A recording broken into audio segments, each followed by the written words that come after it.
Welcome everyone to the regular meeting of council for Monday, May the 12th, 2025. And the regular council meeting is held in the council committee room and or chambers. It also is available on the city's website via Zoom, and the link is on the agenda. So the first item is called to order, which we've done, the adoption of the agenda, please, and the agenda for the regular council meeting, May 12th, 2025 be adopted. Thank you, Councilor Martin. Is there a seconder? Councilor Butler, all those in favor? That was carried, thank you. Resolution to resolve in the committee of the whole, please. Is there someone known to Councilor Hanson and Councilor Batson? All those in favor? That is carried. Thank you. So we have our delegations today, our departmental verbal updates, and the first one will be David Moorhead, please. It's Enrico, the airport manager. Oh, I'm sorry. Enrico, yes, sitting right in front of me. Okay, go ahead. I'm sorry. Yeah, good afternoon, council. Through the chair, I'll just provide a brief update for the airport. So April of this year, we had a passenger count of 1,783 passengers, which is up 328 from April of last year. So the numbers are trending upwards. We had a total of 4 cancellations. 3 were actually planned cancellations through some coastal airlines that passengers were aware of ahead of that, and 1 was a weather cancellation. So total of 4 cancellations. Moving on, KBR FR conducted a heavy rescue bus course on the 24th and 25th of April on the airport grounds. They had nothing to do with the airport itself. They were just utilizing our grounds. They utilized 2 commissioned BC Transit buses and 2 vehicles. And ultimately, what they did was an exercise that involved a crash between buses and a car, and how do they remove a bus off of a vehicle. So with the assistance of City Public Works and the airport staff, we helped them with the setup and then with the tear down. The 2 buses had previously been stationed at the airport because they belong to the fire department. But I did over the last year receive quite a few complaints from citizens stating these buses being there and the environmental impacts and those sorts of things. Discussed that a few months ago with the fire department. So this was a great exercise for them to A, conduct a course like this, which they haven't done in years. And B, after the course, they removed the buses off our property and now been scrapped. Cleanup was also done, so there was no contamination on airport land. This weekend, we had the Air Cadets conducted glider flights. They had a total of 40 flights of the gliders with 40 cadets from Trail, Castlegar, and Nelson. And they will be returning April 24th and 25th for another weekend of flying, so not this weekend, the weekend after. May, my apologies, May, yes, May. We're expecting a BCAP response for the funding of our master plan sometime this month. They said the middle of May. So I'm expecting it for the end of May. Find out if we get qualified for the grant. As I raised at the last meeting, we had an issue with some dead elm trees on Highway 22. I've been in conversation with the Ministry of Transport, who've gotten back to me now. They are right now not doing anything with any kind of elm trees that have been contaminated potentially by Dutch elm disease, because they're working with the Ministry of Agriculture and the Canadian Food Inspection Agency. They're doing surveys and testing to see how widespread it is within the local area. And due to that, they're not in any kind of position to do anything with those trees at the moment. So we're just kind of work it. If limbs fall off, we will have to remove them off our fence line. But until those surveys are conducted, the Ministry of Transport will not do anything unless they would cause an infraction of the highway itself. If it poses a threat, which they say they currently do not. They're going to be taking samples of our trees this spring or the latest this summer, because they weren't aware that we had this problem until I brought it up to them. So I think it's starting to become a much more widespread issue for the Dutch elm. And lastly, the airport is conducting pine beetle monitoring and deterrence from April till June as required by BC Parks from the tree trimming project that we did last year. So that means they put up pine beetle traps in certain areas around the airport near Beaver Creek Provincial Park. And this is done through Kodiak Tree Services, which we've contracted. And they also put NTC patches. These are pine beetle deterrent patches near the pine trees that they actually top, because once they're topped, they're really prone to exposure to pine beetle. So last year, the numbers were fantastic. We didn't have an issue. But this is an ongoing testing that we're responsible for moving forward. And that is everything that I have at the moment, so I'll be pleased to take any questions to the chair, or through council. Okay, thank you so much. Council, any questions, Veronica? No. Great. Thank you. Okay, thank you so much. Very happy. Okay, next up, we have our communications and events manager, Claire Sunny.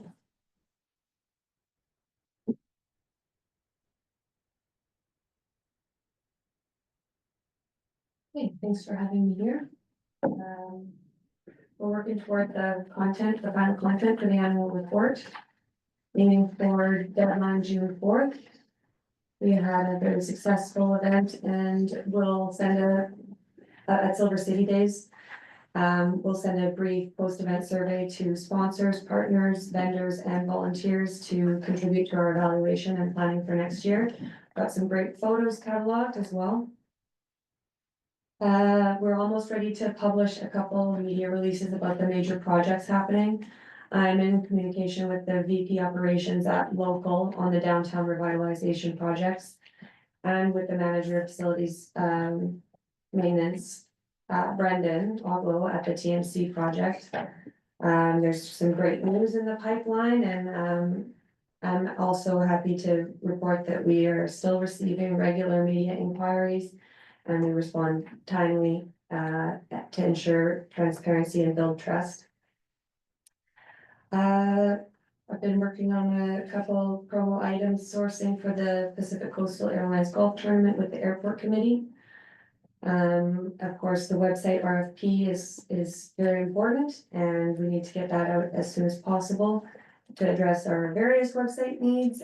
I continue regularly addressing those as well, updating the visitor guide, charts, reports, different web pages, collaborating with department heads to review the content and assess our needs. Additionally, the major project web pages for projects like the TMC and the OCP renewal and the demolition and abatement projects downtown, those web pages are in development. On June 10th, Tuesday, June 10th, I'll be speaking in Kelowna at the LGMA Communications Forum on the Trail Health and Environment Committee Communications. Canada Day will be the next community event. I'm pretty sure. And of course, I'm working on an overall strategic framework for communications for the city and all areas, to help guide our communications activities, identify our audiences, and have set our guiding principles, brand strategy, and key messages.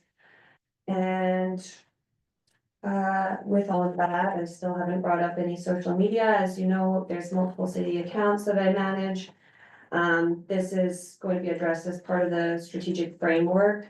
Monitoring takes place daily. We have seen great growth, followers and engagement lately. There's different best tactics for different audiences and messages, so it seems to be working what's going on social media right now for growing that focus or engagement and followership. So that's going really well. That's all I have. Thank you, Claire. Is there any questions for Claire?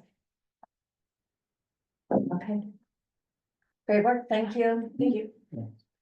Corporate services. On to Ms. Butler. Thank you, through the chair.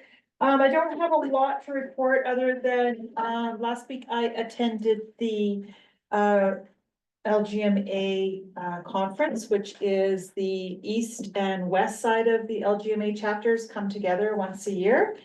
And this year it was in Fernie, and we referred to it as the East and West conference meeting.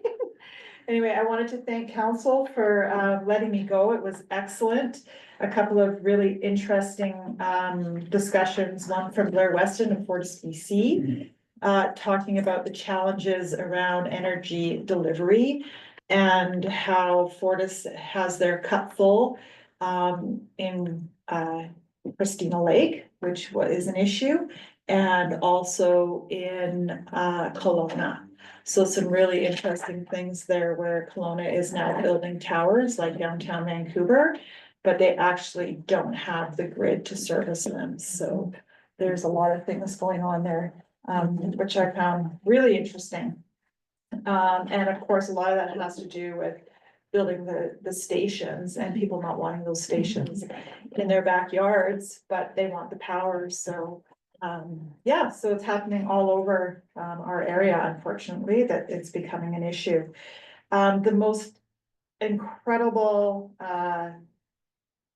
guest speaker that we had was a gentleman who is Matt Kortum. And his title of his presentation was Walk a Mile in My Shaky Shoes, How to Create a More Inclusive Community. And Matt has cerebral palsy. And he was talking about accessibility in mountain communities especially. And it was very well, there was not a dry eye in the room. But he had some really good information about things like wheelchair accessible doors and bathrooms, and to please not go and just order a wheelchair door, to actually do more, to find out what's actually gonna work for somebody who's in a wheelchair in your facilities. So that, along with sidewalk issues, including sidewalk patios and how difficult they can be for people with handicap. And especially sight lines, people that have sight issues with those type of patios. So really good. I honestly think he would be worth bringing into our area as a guest speaker when we get our accessibility committee up and running. He was the head of the accessibility committee in Calgary.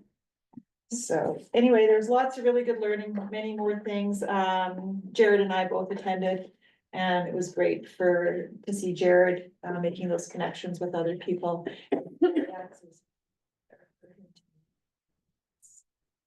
Thank you.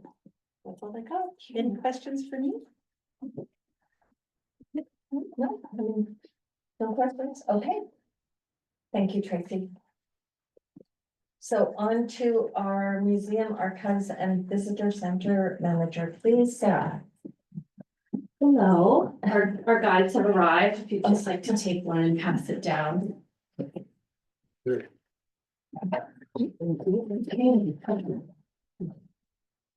So we've added a little bit of content to our guide over compared to the last previous year, some editorial. So there's a bit of a history of our sports legacy, the river, and how the area was founded. So you'll notice there's some decent advertisers in there. We were able to get a full page out of Tourism Roslyn, which was wonderful, and Village of Fruitvale also took out a full page ad. So that's really great to see some collaborative support from our other communities, especially a place like Roslyn. We know we certainly benefit from their tourism.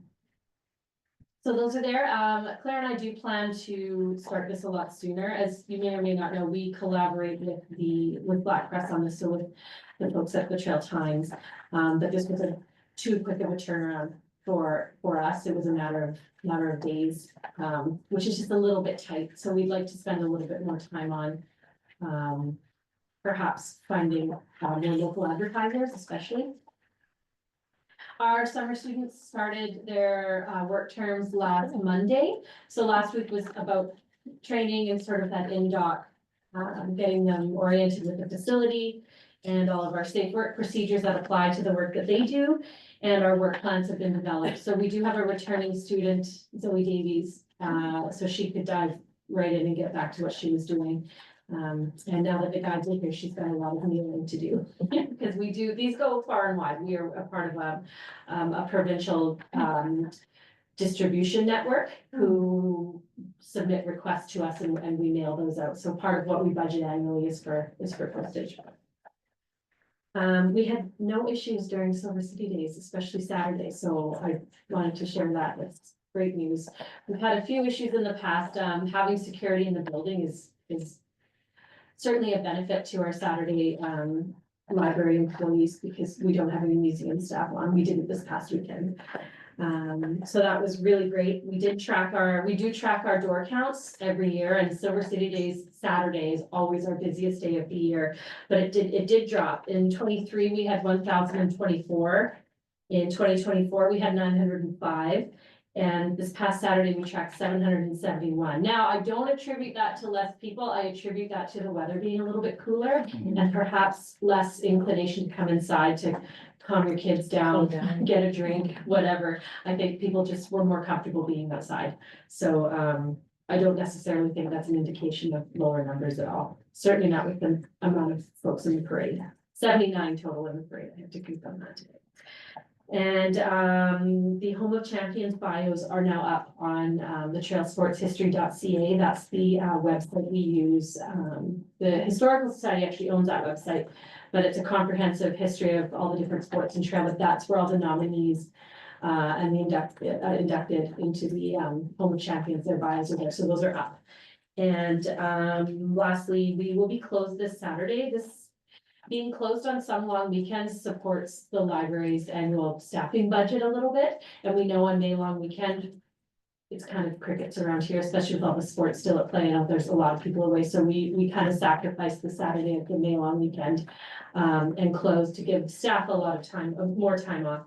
But we will be, I think the only other holiday is August long. July 1st is a Tuesday this year, so there won't be a long weekend as a result of Canada Day. But we will remain open for the August long weekend in the event of heat or smoke. It's just another place for folks to go during the day. So that's all for me. Thank you. Councillor Cashel.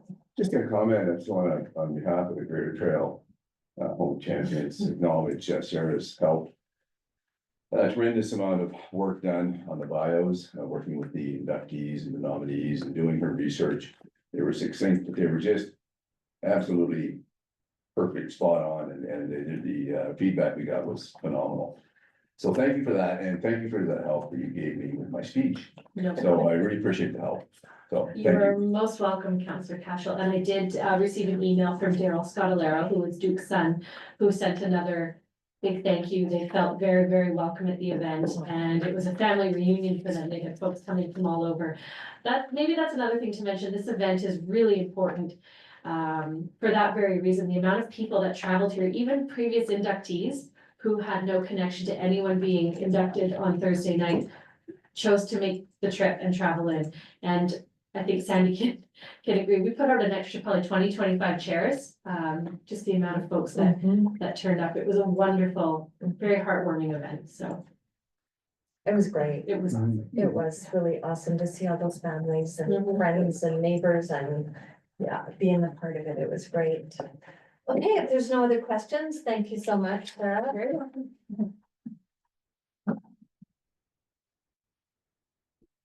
Next up is the finance department. Over to Colin. Well, thanks, Mayor Jones and council. And again, thank you for your movement on kind of having our second meeting to adopt the financial plan, financial statements, and that's the work done last week because we were able to get the mailouts, and we're seeing people already coming in and dealing with that. And so I just want to thank you for that.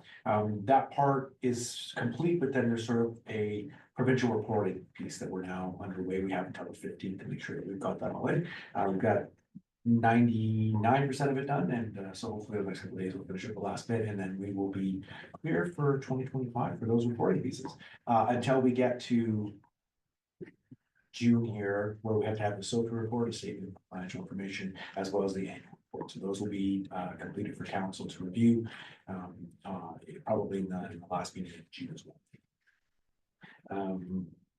Sadly, today is my last day of having Lois Hunter here for my financial analyst, but it's also the same day, I believe, that our posting is closed, and so we know that understanding is we have a couple of really good candidates that have applied for the position at the city, so we working on that fervently over the next little while to see where we can kind of close the gap on getting them in and not sort of get us behind and allow us to continue. to move forward. Other than that, we just wanted to again shout out to staff, council, Silver City Days, the experience and being encouraged to go to the whole Champions event. It was excellent. It was really a special time this weekend, being a little bit ahead on some of the financial information, which in the past I have not. I was able to be out and about a lot more in the community and to really witness what Silver City Days means for the community. Was super impressed overall with just the intergenerational attendance, especially on my Friday night shift down there. I wasn't sure what to expect with the beer gardens, but it was fantastic. It was just a real mix of both happy and excited teenagers, parents with children, and just everyone working together. And I was also really impressed and want to reach out to the community for the effort that they put in actually to clean up after themselves. Part of that role is to, for us to be there as volunteers, is to clean up some of the odds and sods and take the garbage away, but pretty much to a person, they would take the garbage away from the actual picnic table where they were and put it in the garbage can. It just made the place run that much smoother. It was easier on the volunteers. And kept the place looking really clean and tidy. So again, hats off to the Silver City community for such a successful event, and we look forward to see what next year is. Any questions? I'll be happy to take them. Awesome. I do have a question. Can you talk about the 911 emergency rollout that has caused a little bit confusion with the our tax bills and the address that are not matching up? There's some really serious confusion going on. Yeah, and it's unfortunate. We tried to be in front of it as best as we could. We did send out notices at the same time to Canada Post and to I guess I would say property owners. And what has happened is that the federal government has mandated that we're now going to which NG 911, which is actually next generation 911. Part of it is for the ability to upload, to take texts, to do video, to do all sorts of additional items on your 911 call through your mobile phone, because that's basically what people are doing these days to be able to communicate. And also trying to really pin down your location and having the correct addresses. And it's very common in small communities where a road doesn't pass all the way through, or there's a connection or a corner that the street address you might be using at isn't the same one as to what it should be. And so there is a lot of work that has gone on with the RBKB, their GIS system addresses, and to work with both the emergency services, whether or not that's RCMP, the fire department, BC ambulance, to make sure that we have the correct address for location, so that if there is a call that comes in, they can get there as soon as possible. And again, I think if you live in Trail, you will know that there's some different streets in different ways that are not easy for a first responder to get there and to do the work that they need to do. So this is a good practice overall to have done. Certainly respect that it hasn't rolled out in the way that we would have hoped.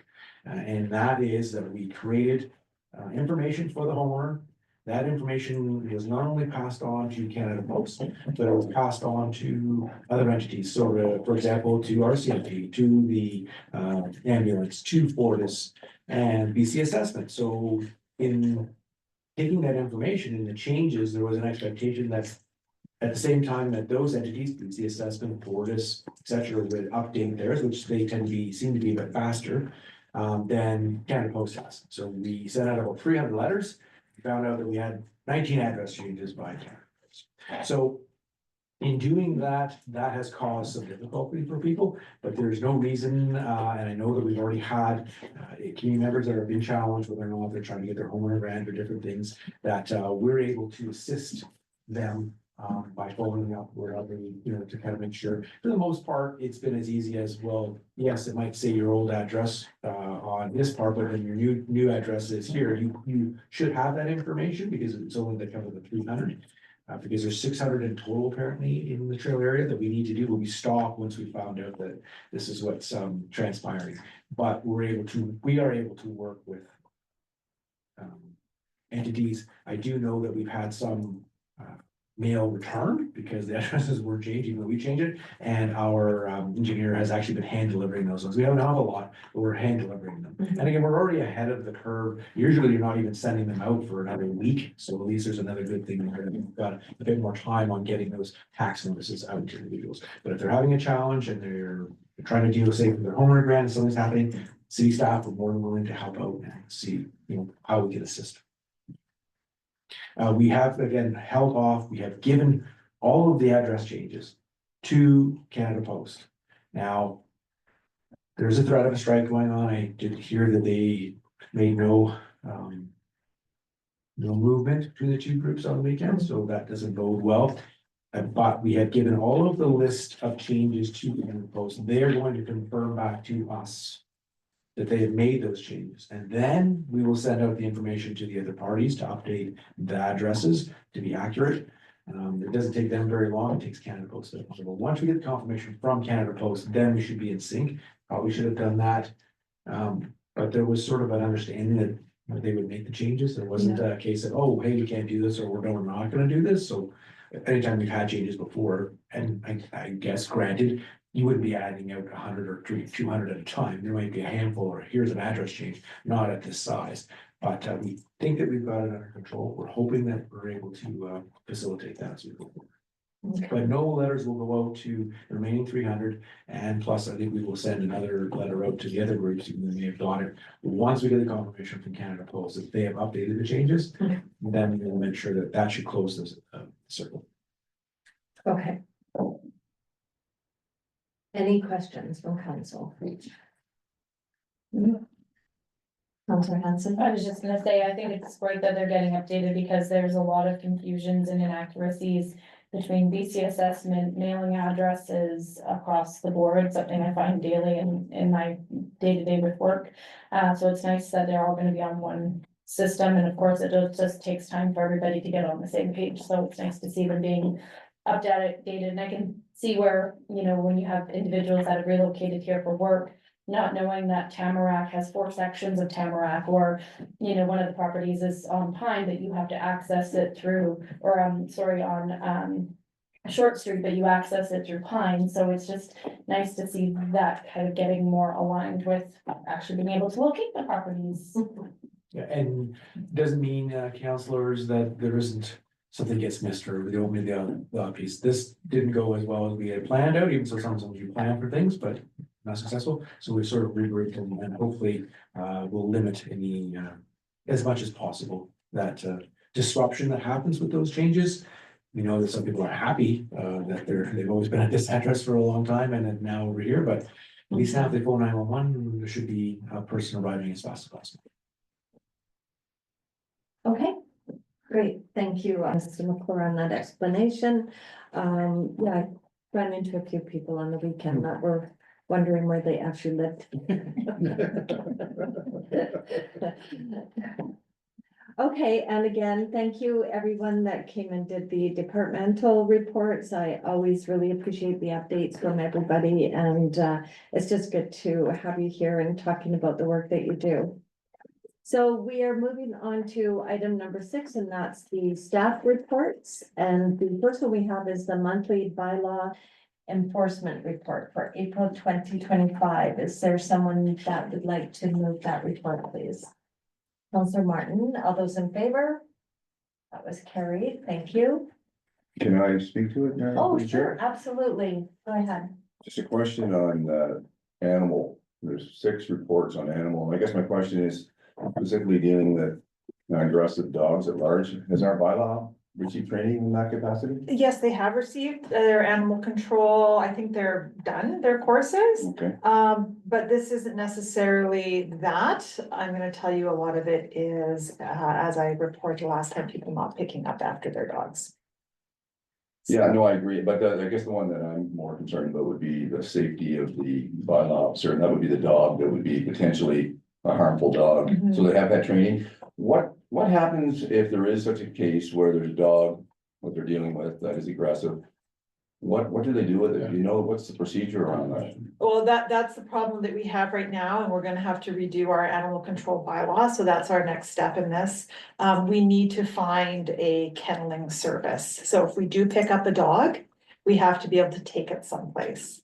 And right now, we don't have a kenneling service provider, so we will be going out to look for one. So just through the chair, can we not take them to Castlegar to the SPCA No, or? we cannot. Okay, We thank you. have to have a kenneling agreement with them. Okay, thank you. Okay. So we did move that and carried that, so we'll, if there's no other questions, we'll move on to the next item. And that is the Lieutenant Robert Hampton Gray Day, August 9th, 2025. And there is a report in your agenda, and it's regarding designating August 9th of 2025 as Lieutenant Robert Hampton Gray Day. Is there someone to make a motion to move that? Thank you, Counselor Butler. Any questions on this? Okay, the only question that I would have before we move this is what are we thinking about as a celebration for this day? Like, what would that look like? And how big do we want to go? How small do we want to go? Council, have any ideas? Any suggestions? Go ahead, Ms. Through Butler. your worship, on a staff level, we were just talking that it can be, perhaps a small, even just a press release could go out. We could also do something in the museum and have some sort of stand up for that. Or we can actually do some form of celebration, but, the Legion hasn't been part of this, but we could always bring them into it. But it's just what is council in their mind thinking? Are you comfortable leaving it with staff to come up with something that's? I'm comfortable, through the chair leaving Yeah, with staff. I think that's I'm a sure, good idea. Okay, Yes, thank you, Ms. Butler. that's what we'll do. So that we're fine with the motion as is, and then staff will keep council apprised through our updates on what we're thinking. Okay, so all those in favor, on making or designating Saturday, August 9th, 2025 as Lieutenant Robert Hampton Gray Day in the city of Trail. It's moved and carried, thank you. So the next item on the agenda is an application for rezoning of 419. I'm gonna excuse myself. Okay. The past, I think mine. Okay, thank you. And we still have Counselor Wilson online? And we're still okay for. Oh, yeah, we got. Yeah, Okay. we still have quorum. It looks so empty in here. Okay, so, 490 on August, Stead Lane. I'll pass it over to Sandy. Thank you. Council will be getting familiar with, these applications, as this is the fifth one to come forward since the legislative changes to short-term rental accommodations. So you're well versed on these coming forward. It is a property owner on Ostad Lane that is wanting to operate his secondary suite as a short-term rental. So it would require the change of his zoning designation to from small lot residential R1 to small lot residential zone R3, sorry, R1 and sorry, R3 and R3A. Council will want to look at issues at this property that might be increase in traffic, off-street parking, a possibility of an increase in noise. And as stated, there is required off-street parking in this particular property. If council proceeds with recommending that the required readings of the bylaw take place, that will be scheduled for the May 26th meeting, followed by a public hearing, the first meeting in June. Okay, thank you. Does council have? Go ahead. Thank you through the chair. So there's lots of, on the analysis, when you talk about increased traffic, who goes and checks out, like, if there is off-street parking, do we send, what staff member, you don't have to name names, but. Yeah, I generally take people with their word. If Okay, they tell me they have free off-street parking, and I do have aerial mapping okay, that I can look at, and I do look at that. okay. Sometimes it's not easy to see because of trees covering the view of our aerial mapping, but for the most part, I did include the BC assessment listing in your packages, Mhm. and you can see it's a fairly large lot up there on in this. Well, I mean, particular- just in general, like not just particular for this. Yeah, Yeah. I generally just, Mm. if people say they have an off-street parking space, I believe them. Okay, And but I would maybe check aerial mapping. We don't go check the property. thank you. Okay, thank you, Sandy. Okay, is there any other questions? Okay, so the recommendation is that, council recommend that the required readings of zoning amendment bylaw number 2957/2025 be considered at the May 26, 2025 regular council meeting. Councillor Butler, thank you, and all those in favor. Thank you, that was carried.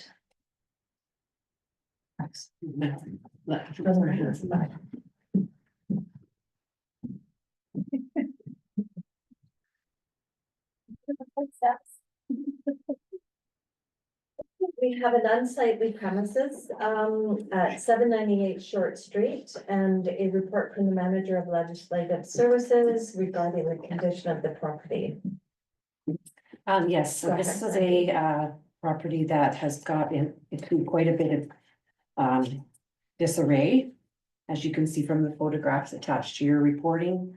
Our unsightly premises bylaw requires that properties be maintained to a current standard, and this particular property fails to meet that standard at this time.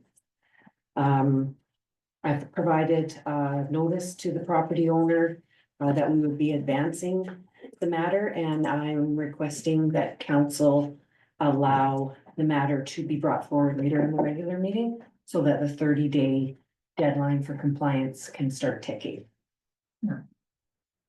Okay. I'd be happy go to make ahead. that motion. There's no Okay. questions. Is there any other questions for Sandy?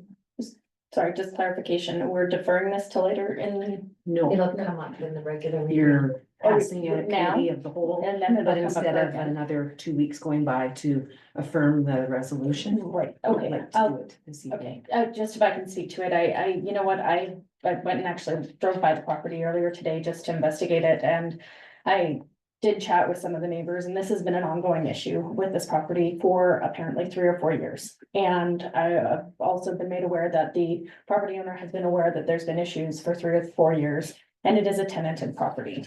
I did investigate a bit more into the RTA, and, you know, as long as the owner of the property gives that tenant adequate notice, that's reasonable time to clean it up. You know, then I can see where they're sitting with this, but I think after having 3 or 4 years of them knowing that this is something that needs to be dealt with, that they've had the landlords had more than adequate time to get the tenants to keep it under compliance, and that's part of the #1 guidelines for the Tenancy Act, so, yes, I'm very happy to support this. Just a further comment to the chair. This is a classic example of photograph being worth 1,000 words. Appreciate the photos attached to this. Very impactful. Thank you for that. Thank you, Chair. That's all. I have. Okay, the recommendation is before you. Is there someone that would like to make that recommendation, please? Councillor Hanson and all those in favor? Thank you, that was carried. So the next item on the agenda is the 2025-2027 crack ceiling program, and we have the grounds and roads manager seeking approval in the award of the 2025-2027 crack ceiling program contract. Your worship, the grounds roads manager is not here, so we do have David Moorhead representing him. I can Thank be you, brief. David. Yes, no problem. So the crack ceiling program is something that we do on an annual basis. This is an operational service that we provide. Within the report, we do have budgeted around $35,000 per year for this service. And so the contracts expired, and so we had to go back out with a request for quotation. The contractor that we are recommending is the same contractor that held the contract prior. They do provide a good service. Crack sealing is a preventative measure. As you can see, at just under $1 per lineal meter, it is quite a bit cheaper than the $60 to $70 per square meter for just milling and filling asphalt pavement. So this service tries to mitigate any damage prior to it becoming a large concern. So just as it sounds, the cracks are cleaned out and sealed with a rubberized product to mitigate any water egress into the road, which then causes frost heaving and further damage, such as potholes or larger alligator cracking. So it is just preventative measure, but it does buy some time on some roads at a cheaper option than the other ones. As stated, we have confidence in the contractor. We provide them areas that we would like them to do. They come in over a week or two, complete those areas on an annual basis throughout the contract. Happy to answer any questions related to the report. Any questions? No? Oh, Mr. Claire. Not a question, just for council, because there was sort of some questions today. I think we sent out our purchasing policy. And our purchasing policy is actually quite antiquated and old, and we have a new version that I've been working on with staff. And one of the things that I would say, and this is not to try to be hiding things from staff, from council, is that when, in most cases, when you have your 5-year financial plan, operational items like this should just be contained within sort of operations and not necessarily needing to come here. And we're not trying to hide it from council, but there is sort of a time and efficiencies that go on with being able to operate and having it in a purchasing policy saying, as long as this purchase is part of the financial plan, then you can move forward with it. So just again, you still have to go through, if it's over certain levels, that we would still need to get quotes versus an RFP and those sorts of things, but it is something that is coming to council in the next number of meetings here. We will bring that forward.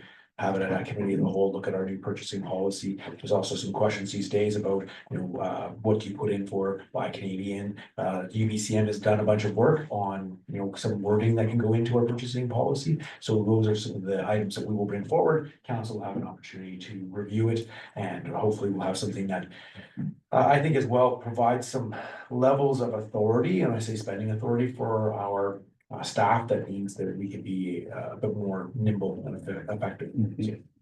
This is for this one here for the crack sealing and for the dust suppressant, really not something staff are just following what the current purchasing policy is saying.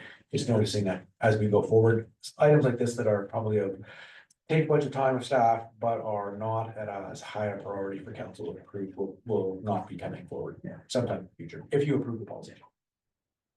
And to Mr. Mercer's point, both of these staff reports, we would only spend within the operational parameters based on the contract. And so we're just similar to the asphalt paving contract approved a few meetings ago.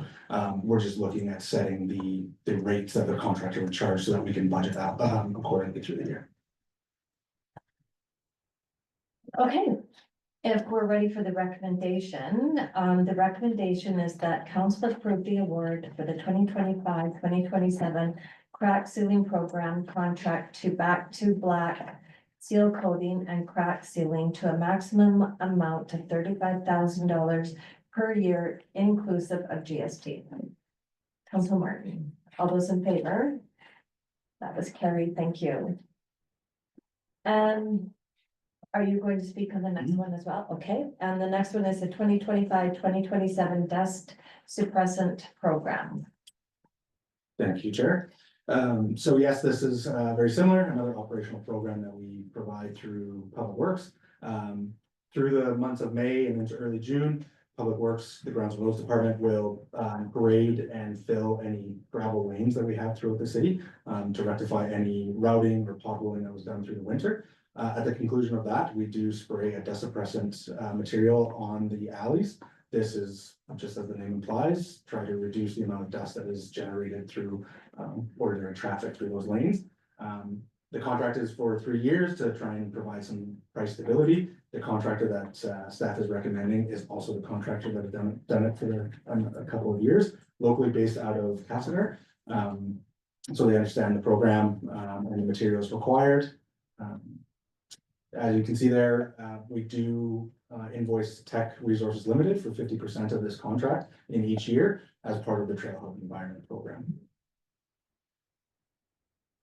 Mr. McClure. Yeah, sorry, just one other thing that I think is important for council and the community to know is that this can be very effective as long as we don't have a huge downpour. And when I say that, you'll notice that it says in the actual report, it talks about we try to do it not now because it's kind of rainy and it's wet, but more as it gets into July and August. But just to be clear, we put this nice product down and then we get one of these recently, huge downpours, that can really sort of dilute what the dust suppressant we put down. So sometimes it can mean we may have to go back for a second, but sometimes it's one of those, roll the dice. Hopefully you're putting it down with enough time that people get to enjoy the dust suppressing, let alone if you get a big storm and that results in us having to reapply or kind of waiting it out going, we've already done the work and we're hoping that wetter weather will come in September. Okay, thank you, Mr. McClure. Any other questions? No, okay. The recommendation before you is that council approve the award of the 2025-2027 Dust Suppressant Program contract to Dynamic Landscaping Limited in the amount of $50,150 exclusive of taxes. Thank you, Councillor Cashel. All those in favor? That was carried. Thank you, David, for stepping in like that. The next item we have is the Trail and District Public Library first quarter report. Busy place. Yeah. And the recommendation is that we receive this for information. Was there someone, Councillor Cashel? Any questions or comments? All those in favor? Thank you, that was carried. Question period. But we have two people online, and those people on the Zoom call, if you have any questions, please use the raise hand function at this time. Seeing none? Okay, thank you. So we need a resolution to rise from the committee of the whole, please. Thank you, Councillor Hanson. All those in favor? Thank you, that was carried. The next item is the resolution to exclude the public, recess the public meeting until 6 p.m. and immediately convene into a closed session. The resolution is that pursuant to section 90 of the community charter, the public be excluded from this portion of the meeting as the subject matter being considered relates to the following: community charter section 91E, acquisition of land, community charter section 191K, negotiations relating to the provisions of a municipal service. And further, that the public portion of the meeting be recessed until 6 p.m. And further, that council immediately resolve into the closed portion of their meeting. Is there someone to make that motion, please? Thank you, Councillor Martin. All those in favor? Do we need a seconder on that? Oh, sorry, Councillor Cashel seconded. Thank you. All those in favor? Thank you, that was carried. Thank you, everyone. Have a good night. Thank you, Mr. Morgan. Steve, Dave.